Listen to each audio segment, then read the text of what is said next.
Jai Mahamaya ki Jai Bole Baba ki Jai. In our last discourse, we finished Book 6, and now we're moving on to Book 7, which is about the middle, halfway through the Srimad Devi Bhagavatam. Chapter 1. Sutta said, "Glad to hear the excellent divine stories of the solar and lunar races, the virtuous King Janamejaya, the son of Pariksit, again asked, Vedavyasa, O Lord, I am now very eager to hear the increase of the two lines of the kings. O sinless one, you know everything.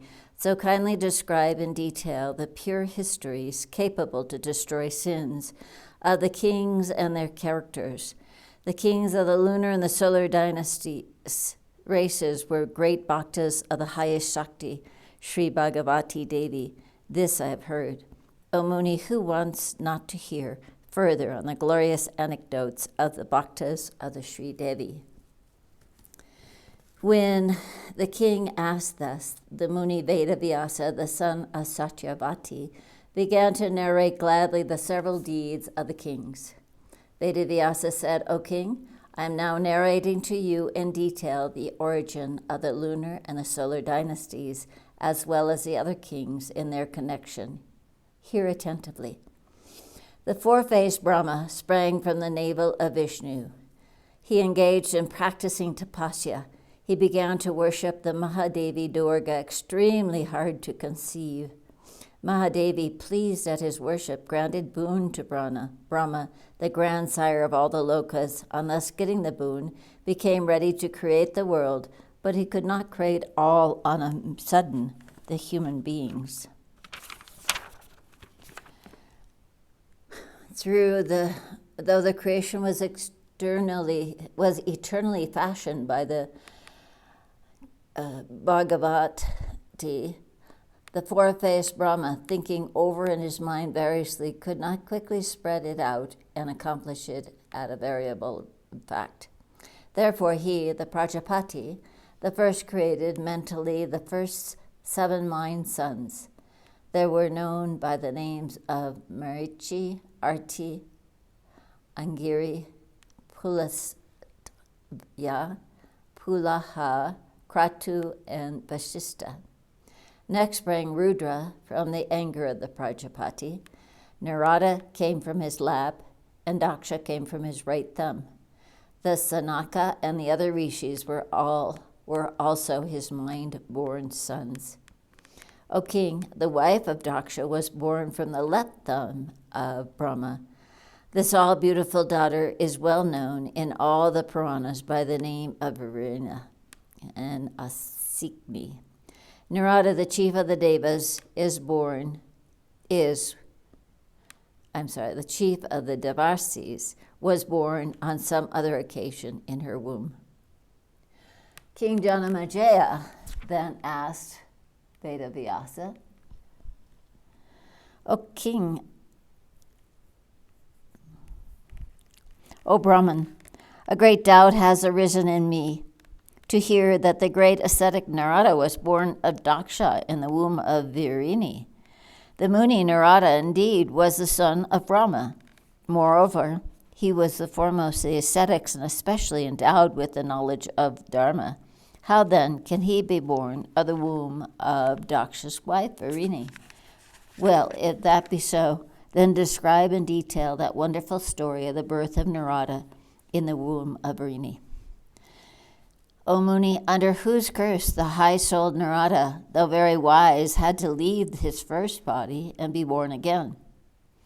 Vedavyasa said, O king, Brahma, the self-born, with a view to create offspring, ordered first Daksha, go and multiply innumerable children for the increase of the world. Thus ordered by his father, Daksha produced 5,000 powerful and heroic sons in the womb of Virini. Seeing all the sons of Daksha desirous to multiply, the Devarasi Narada, urged on, as it were, by fate, began to laugh at them. How do you desire to multiply when you know not the dimensions and the capacity of earth? So you will, no doubt, be put to ridicule and laughter. Rather, if you proceed on work, knowing beforehand the earth's capacity, our efforts will be fruitful. Otherwise, your attempt will, no doubt, end in failures. Alas, you are awfully illiterate, not knowing the dimensions of the world. You are ready to multiply our progeny. How then can you meet with success? Hearing all of a sudden these words, Hiryabhasa and other sons began to speak with each other. What this Muni has told is very true. Let us then ascertain the earth's dimensions. We can easily multiply afterwards. Thus saying, they all went out and searched the earth. Thus excited at Narada's words, some went eastwards, some went southwards, some went towards the north, and some went towards the south, all simultaneously, as they liked, to make a survey of the earth. When the sons went away, Daksha became exceedingly sorry on their absence. Bent again on multiplying, he begot other sons. These sons again wanted to procreate. Seeing them, Narada again laughed and said, Alas, what fools are you, not knowing the dimensions of the earth? Why are you ready to procreate? They were deluded by Narada's words, took them as true, and went out as their elder brothers had done. Not being able to see those sons, Prajapati became very sorrowful for them and cursed Narada in rage. Daksha said, O evil-minded one, you have destroyed my sons, so be yourself destroyed. You will have to be born in the womb for your sins in causing the death of my sons. You have caused my sons to go abroad, so you must now be born as my son. Thus cursed by Daksha, Narada had to take his birth in the womb of Varini.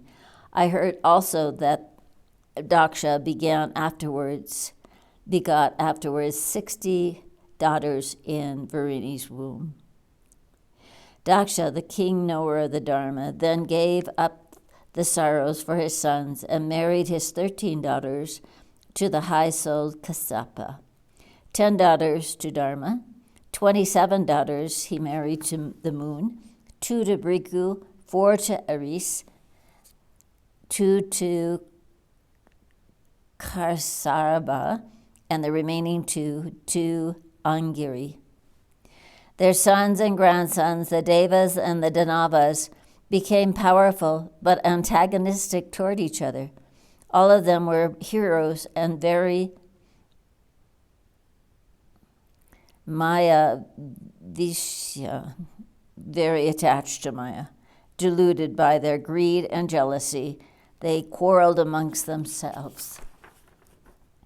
Here ends the first chapter of the 7th book on the beginning of the narrative of the solar and the lunar lines of kings in the Mahapurana Srimad Devi Bhagavatam of 18,000 verses by Maharishi Veda Vyasa. Jai Mahamaya ki jai, Vishveshwari Mata ki jai, Bole Baba ki jai.